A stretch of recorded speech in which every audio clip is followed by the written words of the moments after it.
Aroma miracles இயற்கையான aroma ஆயில்களை கொண்டு தயாரிக்கப்படுகிறது. தூக்கமின்மை, மன அழுத்தம், எதிர்மறை எண்ணங்கள் போன்ற மனநல பிரச்சனைகள், உடல்வலி, தலைவலி போன்ற உடல்நல பிரச்சனைகள், ஆன்டி ஏஜிங், முடிவுதிர்வு, பொடுகு, வெண்புள்ளி, சரும பிரச்சனைகள் போன்ற அனைத்து பிரச்சனைகளுக்கும் தீர்வளிக்கிறது. Aroma miracles.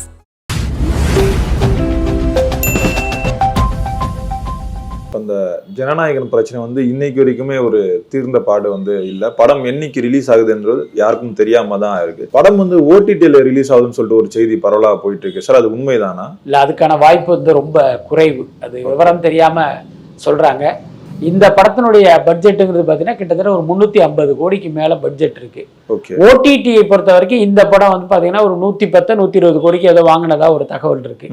இப்போ ஒருவேளை தியேட்டரிக்கலா இது ரிலீஸ் ஆகாம டைரக்ட் ஓடிடின்னு ஒரு வாதத்துக்கு வைத்து கொண்டாலும் 350 கோடி கொடுத்து வாங்குவாங்களா? அதுக்கடுத்து 350 கோடிக்கு அந்த தயாரிப்பாளரே விற்க சம்மதிக்க மாட்டார். ஏன்னா அதுக்கு மேல அவருக்கும் ஒரு மார்ஜின் வேணும்ல. அப்ப பாத்தீங்கன்னா ஒரு 400 கோடி கேட்கிறாருன்னு வச்சுக்கோமே, 400 கோடி கொடுத்து இந்த படத்தை வாங்கிடுவாங்களா? அப்படி வாங்கினா அது ஓடிடில அது கலெக்ட் பண்ணுமாங்கிறது ஒரு பெரிய கேள்வி இருக்கு. எல்லாத்துக்கும் மேல இது விஜயினுடைய கடைசி படம். இதை தன்னுடைய தேர்தலுக்கான ஒரு ஆயுதமாக, வியூகமாக விஜய் இந்த படத்தை நம்புறாரு. அப்படி இருக்கும்போது எப்படி அதை ஓடிடில விடுவாங்க? எல்லா மக்களிடம் இந்த படம் போய் சேரணும், அதன் மூலமாக தனக்கு வாக்குகள் கிடைக்கணும், நமக்கு அந்த ஆட்சி அதிகாரம் வசப்படணுங்கிறது தான் விஜயனுடைய எண்ணமாவும் எதிர்பார்ப்பாகவும் இருக்கு. அப்படி இருக்கும்போது ஓடிடியில் போவதற்கு வாய்ப்பு இல்லை. பட் இது எல்லாமே இவர்கள் யூகம் அல்லது இவர்களுடைய ஆசை, அப்படிதான் அதை எடுத்துக்கணும். இன்னொன்னு, இப்ப உச்சநீதிமன்றத்துக்கு இந்த வழக்கு அங்கு என்ன மாதிரியான தீர்ப்பு கிடைக்குதுங்கிறத வச்சுதான் ஜனநாயகனுடைய அடுத்த கட்டமே தெரியும். ஆனா இந்த நடக்கிற விஷயங்களை எல்லாம் பார்க்கும்போது எனக்கு என்ன தோணுது அப்படின்னா, இந்த படம் ஜனவரி மாதம் வெளிவருவதற்கான வாய்ப்புங்கிறது ரொம்ப ரொம்ப குறைவு தான். இப்ப ஒன்றிய அரசு சார்பா அல்லது தணிக்கை வாரியம் சார்பாக சொலிசிட்டர் ஜெனரல்னு சொல்லுவாங்க, துஷார் மேத்தா அப்ப அந்த வழக்கை விசாரிக்கிற நீதிபதிகளுக்கு இந்த வழக்கு ரொம்ப முக்கியத்துவம் வாய்ந்த வழக்கு. இந்த படம் வெளியாவதை ஒன்றிய அரசே விரும்பவில்லைங்கிற ஒரு உண்மை அவர்களுக்கு கடத்தப்படும்.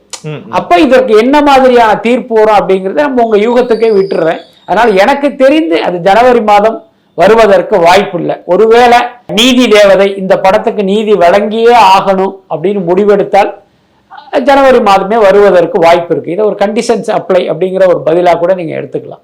புரியுது சார். ஒரு பக்கம் இந்த ஜனநாயகன் சென்சார் இஷ்யூ போயிட்டு இருக்கு, இன்னொரு புறம் இந்த கரூர் கூட்ட நெரிசல் வழக்குகளுக்கு ஆனா கைது செய்யப்படுவான்னு சொல்லிட்டு ஒரு செய்தியும் போயிட்டு இருக்கே சார். இன்னொரு பக்கம் இந்த கூட்டணி குறித்து பேசுறதுக்கு விஜய் அமித்ஷா கிட்ட அப்படின்னு ஒரு தகவல் போயிட்டு இருக்கு. அதாவது இந்த கரூர் வழக்கை ரொம்ப உன்னிப்பா கவனித்தவர்களுக்கு இது ஒரு பெரிய விஷயம் இல்லைங்கிறது தெரியும். சிபிஐ விசாரணை கேட்டதே தாவேகா தான். அந்த அடிப்படையில தான் சிபிஐ இந்த வழக்கை விசாரிச்சுக்கிட்டு இருக்காங்க. பட் அதுல நமக்கு ஒரு நெருடலான விஷயம் என்ன அப்படின்னா, சிபிஐக்கு சென்னையிலேயே அலுவலகம் இருக்கும்போது இவரையே நீங்க டெல்லிக்கு கூப்பிடுறீங்க அப்படிங்கிறது தான் ஒரு கேள்வியாக இருக்கு. அப்படி டெல்லிக்கு அழைத்ததுனாலதான் இப்ப இந்த மாதிரியான வதந்திகள்லாம் வருது. இவரை கைது பண்ணி திகார் சிறையில் அடைக்க போறாங்க அப்படின்னு ஒரு செய்திகள் பரவிக்கிட்டு இருக்கு. இது எல்லாமே பாத்தீங்கன்னா திமுகவினரின், நாம் தமிழர் கட்சியினரின், பாஜக இவர்களுடைய ஆசை. அந்த ஆசையை பாத்தீங்கன்னா ஒரு செய்தியா, ஒரு கருத்தா அதை ஷேர் பண்ணிட்டு இருக்காங்க. நிச்சயமாக அப்படி நடப்பதற்கு வாய்ப்பு இல்லை. ஏன்னா கரூர் துயர சம்பவத்தை பொறுத்த வரைக்கும் விஜய் குற்றவாளி இல்லை, அது எல்லாருக்குமே தெரியும். அப்படி இருக்கும்போது எதற்காக அவரை கைது செய்யணும்? ஏன்னா நீங்க ஏன் பிரச்சார வேலையில வந்தீங்க, நீங்க ஏன் கட்சி தொடங்கினீங்கன்னா கைது பண்ண போறாங்க? அதனால அப்படியெல்லாம் எதுவுமே நடக்காது. அதுக்கப்புறம் பாத்தீங்கன்னா இவர் டெல்லி போறது சிபிஐ வழக்கு விசாரணைக்கு மட்டும் இல்ல, அமித்ஷாவை சந்திக்க கருத்து சொல்றாங்க. இன்றைக்கு ஊடகங்கள் எந்த அளவுக்கு விஜய் போன்றவர்களை ஃபாலோ பண்ணுதுங்கிறத நம்ம பார்த்துக்கிட்டு இருக்கோம். அவர் வீட்டுல இருந்து கிளம்புனா வாசல்ல ஒரு 10 கேமரா, பட்னப்பாக்கம் ஆபீஸ்க்கு போனா அங்க ஒரு 20 கேமரா, பனையூர் ஆபீஸ்க்கு போனா அங்க ஒரு 50 கேமரான்னு இவர் செல்கிற இடம் எல்லாமே ஊடகங்கள் அவரை பின்தொடர்ந்துட்டு இருக்கு. ஏர்போர்ட்ல இருந்து அவர் சிபிஐ ஆபீஸ் பின்தொடரும். அதே மாதிரி சிபிஐ வழக்கு முடிந்து அவர் ஏர்போர்ட் திரும்புகிற வரைக்கும் அவங்க ஃபாலோ பண்ணுவாங்க. அப்படி இருக்கும்போது எப்படி அமித்ஷாவை சந்திக்க முடியும்? அதனால இது எல்லாமே இவர்களுடைய யூகம் தான். எல்லாத்துக்கும் மேல பாஜகவை தன்னுடைய கொள்கை எதிரியாக பிரகடனப்படுத்திட்டாரு. 2026 சட்டமன்ற தேர்தலில் அந்த கூட்டணிக்கு எதிராகவும் தான் அவர் கத்தி வீச போறாரு. அப்படி இருக்கும்போது அவர் அமித்ஷாவை சந்திக்க அப்படின்னா, நீங்க அமித்ஷாவை சந்திக்க கூட்டணி வச்சுட்டு தமிழ்நாட்டில் உங்களால அரசியல் பண்ணிட முடியுமா? நான் கேட்கிறேன். விஜயால பாஜகவோட கூட்டணி வைத்து தமிழ்நாட்டில் ஒரு வாக்காளரை சந்திச்சிட முடியுமா அவரால்? மக்கள் ஓட ஓட விரட்டுவாங்க. இந்த உண்மை விஜய்க்கும் புரியும். எனக்கு தெரிந்து தாவேகா எந்த காலத்திலும் பாஜகவோடு கூட்டணி அமைக்காது. அதை வந்து என்னால உறுதியா சொல்ல முடியும். இப்ப சமீபத்துல ரங்கராஜ் பாண்டே வந்து ஒரு இடத்துல பேசும்போது சொல்லியிருந்தாரு, விஜய் வந்து பாஜக நம்பிதான் கட்சி ஆரம்பிச்சார்னு வந்து சொல்லியிருக்காரு. அப்படி இருக்கும்போது நாமளே வந்து அவருடைய படத்துக்கு வந்து இந்த அளவுக்கு வந்து நெருக்கடியில் வந்து கொடுக்க கூடாது. 2:30 மணிக்கு யூஎஸ் சர்டிஃபிகேட் கொடுக்குறாங்கன்னா உடனே வந்து சென்சார் போர்டு வந்து மேல்முறையீடு வந்து போறாங்க. நாமளே வந்து விஜய்க்கு இந்த மாதிரி நெருக்கடி வந்து கொடுக்க கூடாது, நம்மளுடைய எதிரி யாருன்னு நம்ம தெரிஞ்சுக்கணும் அப்படின்ற மாதிரி சொல்றாரு. விஜய் பாஜக நம்பி தான் கட்சி ஆரம்பிச்சாரா சார்? இல்ல, ரங்கராஜ் பாண்டேங்கிறது யார்?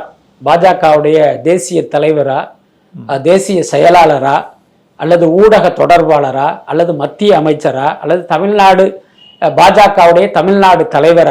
அவர் யார்?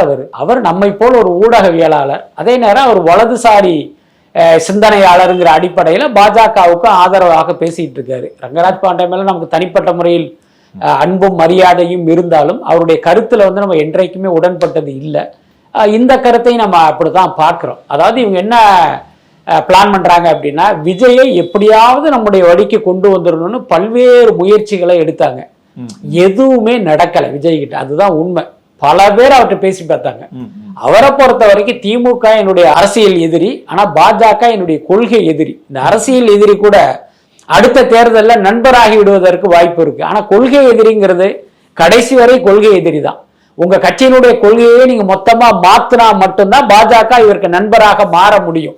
இப்ப நம்ம உடம்புல வந்து ரத்தத்தை வெளியில எடுத்துட்டு புது ரத்தம் செலுத்துற அந்த டயாலிசிஸ் பண்ற மாதிரி தாவேகாவுடைய மொத்த கொள்கையை டெலீட் பண்ணிட்டு வேறொரு கொள்கையை அது உள்ளார ஆட் பண்ணாதான், முக்கியமா நாங்க வலதுசாரி ஆதரவாளர்கள், நாங்கள் மத சார்பற்றவர்கள்ங்கிற மாதிரி ஒன்றை கொண்டு வந்தா தான் நீங்க பாரதிய ஜனதாவை அங்கீகரிக்கவும் அரவணைக்கவுமே முடியும். இதுதான் உண்மை. அப்ப பாஜகவினர் பல கட்டமாக வந்து முயற்சி பண்ணாங்க. எதற்குமே விஜய் வந்து உடன்படல. கடைசி ஆயுதமா ஜனநாயகன் படத்தை வெளியிட முடியாத அளவுக்கு பல்வேறு தடைகளை ஏற்படுத்தி இன்னைக்கு அது உச்ச நீதிமன்றம் வரைக்கும் போயிருக்கு. அப்படியும் விஜய் வந்து அசையவில்லைங்கிறது தான் உண்மை. நீங்க பாத்தீங்கன்னா இவங்க வந்து சர்டிபிகேட் கொடுக்காம தாமதம் பண்றாங்க. அதை நீங்க மேலோட்டமா பார்த்தா சர்டிபிகேட் கொடுக்காம தாமதம் பண்றதா தான் தெரியும். ஆனா உண்மையில் அவரோடு பேச்சுவார்த்தையை நீட்டிப்பதற்கான அவகாசம் தான் அதெல்லாமே. அதுக்கப்புறம் பாத்தீங்கன்னா கோர்ட்டுக்கு போனதாங்க, போய் அங்க வந்து தனி நீதிபதி உத்தரவு கொடுத்த பிறகு உடனடியாக அப்பீல் அப்படின்ட்டு போய் இந்த நீட்டிப்பு எல்லாமே விஜயை வழிக்கு கொண்டு வருவதற்கான ஒரு கால அவகாசம் தான். அதெல்லாம் எதுக்குமே விஜய் ஒத்துக்கல. இன்னைக்கு பாத்தீங்கன்னா தங்களுக்கு ஆதரவாக குரல் கொடுக்கிற ரங்கராஜ் பாண்டே மூலமாக இன்னொரு அவதூறை பரப்புறாங்க. அந்த அவதூறு அப்படிங்கிறது விஜய் வந்து எங்க ஆளு, விஜய் வந்து நாங்க தான் கட்சி ஆரம்பிக்க சொன்னோம், எங்க ஆதரவுல தான் வந்தாரு, விஜய் எங்களுடைய நண்பர் அப்படின்னு சொல்றாங்க. இது வந்து விஜய்க்கு பாஜக தருகிற அங்கீகாரம் அல்ல, விஜய் மீது பாஜக செய்கிற அவதூறு. இது தமிழ்நாட்டை பொறுத்த வரைக்கும் பாஜகவுடைய நண்பன்கிறது மிகப்பெரிய கெட்ட வார்த்தை, அதுல எந்த மாற்றமே இல்லை. சோ அப்படி ஒரு காவி சேற்றை விஜய் மேல பூசுவதன் மூலமாக விஜயனுடைய அரசியல் எதிர்காலத்தை காலி பண்றதுக்கு இவங்க முயற்சி பண்றாங்க. இன்னைக்கு விஜய்க்கு வந்து மக்கள் கிட்ட ஒரு பெரிய செல்வாக்கு இருக்கு, பெரிய அளவில் வாக்கு வங்கி வந்து கிரியேட் ஆகிருக்கு. அது நமக்கு பயன்படாது அப்படின்னு தெரிந்த பிறகு அது விஜய்க்கே பயன்படாத அளவுக்கு ஒரு வேலையை பார்க்கறாங்க. அதுதான் ரங்கராஜ் பாண்டேவுடைய பேச்சு. புரியுது சார். இப்ப உலகம் சுற்று பாலிமன் படத்துக்கு வந்து எந்த மாதிரி நெருக்கடிகள் வந்து கொடுத்தாங்களோ அதே மாதிரியான நெருக்கடிகள் தான் ஜனநாயகன் படத்துக்கும் வந்து கொடுக்குறாங்க. உலகம் சுற்றும் பாலிமன் படத்துக்கு அப்புறம் தான் எம்ஜிஆர் அவர்கள் வந்து முதலமைச்சரா மாறுறாரு. இப்ப அதே மாதிரிதான் ஜனநாயகன் படத்துக்கு அப்புறம் விஜய் அவர்களும் முதலமைச்சரா மாறதுக்கான வாய்ப்புகள் வந்து இருக்குன்னு சொல்றாங்களே சார். அதாவது இந்த ஜனநாயகன் படத்துக்கு கொடுக்கப்பட்ட அந்த நெருக்கடி அப்படிங்கிறது பாமர மக்கள்கிட்ட ஒரு பெரிய அளவுல போய் சேர்ந்திருக்கு. அந்த செய்தி விஜய் மீது அனுதாபத்தை கூட்டியிருக்கு. அதாவது நேற்று வரைக்கும் விஜய்க்கு ஓட்டு போடுவது குறித்து எந்த கருத்தும் இல்லாமல் இருந்த, எந்த கட்சியும் சாராத வாக்காளர்கள் இருக்காங்கல்ல, அவங்க தான் எப்பயுமே வந்து ஒரு கட்சியை வந்து ஆட்சியில் அமர்த்துகிற மிகப்பெரிய சக்தி அவங்க தான். சோ அப்ப அவங்க எல்லாருக்குமே பாத்தீங்கன்னா இந்த சம்பவங்கள் வந்து விஜய் மீது ஒரு அனுதாபத்தையும் தேர்தல் நேரத்தில் அதை ஆதரவாகவும் மாற்றுகிற ஒரு விஷயத்தை நடத்தியிருக்குன்னு நான் நினைக்கிறேன். அவங்க சொல்ற உதாரணம், உலகம் சுற்று வாலிபன் படத்துக்கு கொடுத்த நெருக்கடி எம்ஜிஆருக்கு ஆட்சி அதிகாரத்தை கொடுத்தது, அதே மாதிரி விஜய்க்கும் கொடுப்பதற்கு வாய்ப்பு இருக்கு. இந்த பாஜகவும் இந்த தமிழக வெற்றி கழகமும் இந்த மறைமுகமா ஒரு டீலிங் வந்து போட்டிருக்காங்க. எப்பவுமே இந்த பாஜக இந்த எதிர்ப்பு ஓட்டுகள்லாம் இருக்கணும். அது இல்லாம வந்து திமுகவுக்கு வந்து விடும். அந்த மாதிரி போயிடக்கூடாதுன்றதுக்காக தான் விஜய் வந்து இந்த வாட்டி இந்த ஜனநாயக பிரச்சனைலாம் வந்து கொடுக்குறாங்கன்னு சொல்லிட்டு ஒரு டீலிங் ஒன்று போயிட்டு இருக்க வந்து சொல்றாங்க. இது எல்லாமே ரொம்ப அபத்தமான கருத்தா இருக்கு. என்னன்னா அரசியல் தெரியாதவர்கள், இந்த நாட்டில் என்ன நடக்குதுன்னு தெரியாதவர்கள் பேசுகிற பேச்சா தான் நான் பார்க்குறேன். இந்த தேர்தலை பொறுத்தவரை திமுக எதிர்ப்பு வாக்கு அப்படிங்கிறது தான் ஒரு பெரிய அளவில் ரோல் பண்ணும். அது யாருக்கு போக போகுது அப்படிங்கிறது தானே தவிர இங்கே பாஜக எதிர்ப்புங்கிறது சட்டமன்ற தேர்தலில் கிடையாது. அதுதான் முக்கியமான விஷயம். ஏன்னா இது நடப்பது தமிழ்நாடு சட்டமன்ற தேர்தல். அதே இது மக்களவை தேர்தல் அப்படின்னா பாஜக ஆதரவு ஓட்டு, பாஜக எதிர்ப்பு ஓட்டு, அது வந்து ஒரு ரோல் பண்ணும்.